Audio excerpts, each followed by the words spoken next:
Selamat pagi saudara-saudara yang dikasih Kristus, jumpa lagi dalam renungan pagi ini. Namun sebelumnya kita bersatu di dalam doa. Damai sejahtera Allah yang melampaui segala akal, itulah yang memelihara hati dan pikiran saudara-saudara dalam Yesus Kristus Tuhan kita. Amin. Firman Tuhan yang menjadi renungan pagi ini tertulis dalam 1 Petrus 3 ayat 18. Demikian bunyinya. Sebab juga Kristus telah mati sekali untuk segala dosa kita. Ia yang benar untuk orang-orang yang tidak benar, supaya yang membawa kita kepada Allah.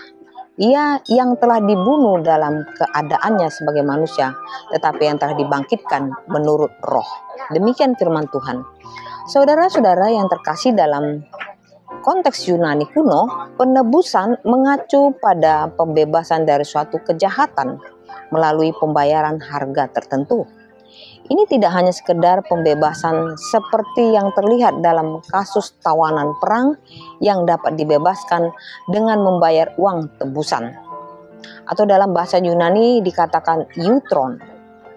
Namun dalam budaya Ibrani terdapat perbedaan yang signifikan yang diuraikan dengan baik dalam Keluaran 21 ayat 28 sampai 30. Jika seseorang memiliki lembu yang berbahaya, kewajiban untuk mengurungnya berlaku. Jika lembu tersebut melarikan diri dan menyerang seorang sampai mati, hukumannya jelas. Lembu harus dihukum mati dengan dilempari batu, dan pemiliknya juga harus dihukum mati. Penting dicatat bahwa ini bukanlah kasus pembunuhan yang disengaja. Tidak ada niat jahat sebelumnya.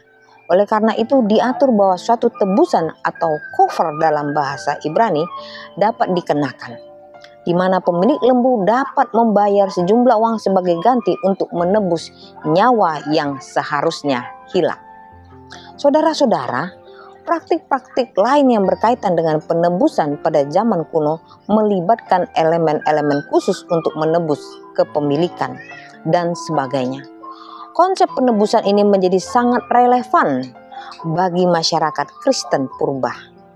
Ajaran Yesus mengenai barang siapa berbuat dosa adalah hamba atau budak dosa.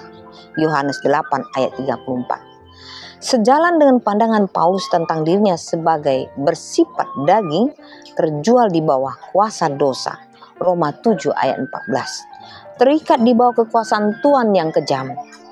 Paulus juga mengingatkan orang-orang Roma bahwa mereka dahulu adalah budak-budak dosa. Roma 6 ayat 17. Dari perspektif lain, manusia berada di bawah ancaman hukuman mati karena dosa mereka. Sebab upah dosa adalah maut. Roma 6 ayat 23. Pendosa dianggap sebagai budak.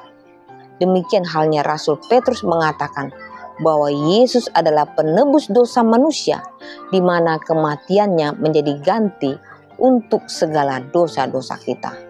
Saudara-saudara, penebusan di dalam Yesus Kristus memiliki keberlakuan yang abadi, mencerminkan bahwa kemerdekaan yang kita alami dalam Kristus bukanlah hasil dari kebaikan atau prestasi kita, tetapi merupakan inisiatif dan karya Allah.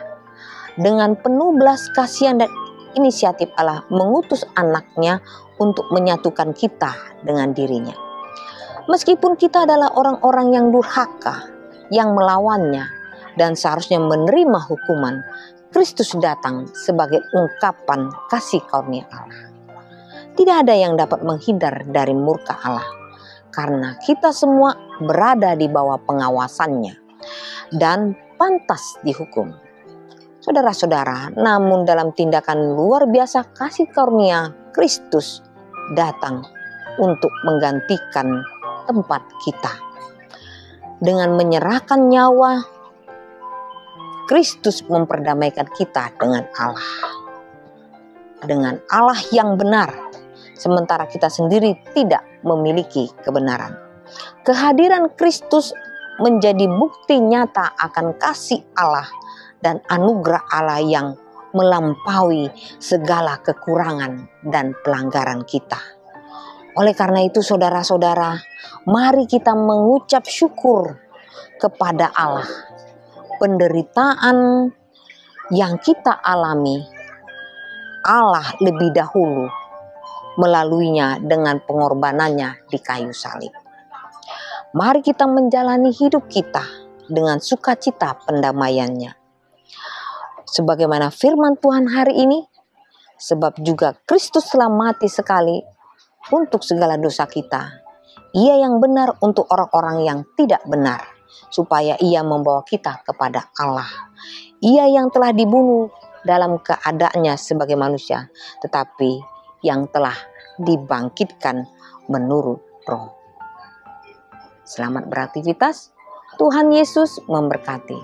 Amin.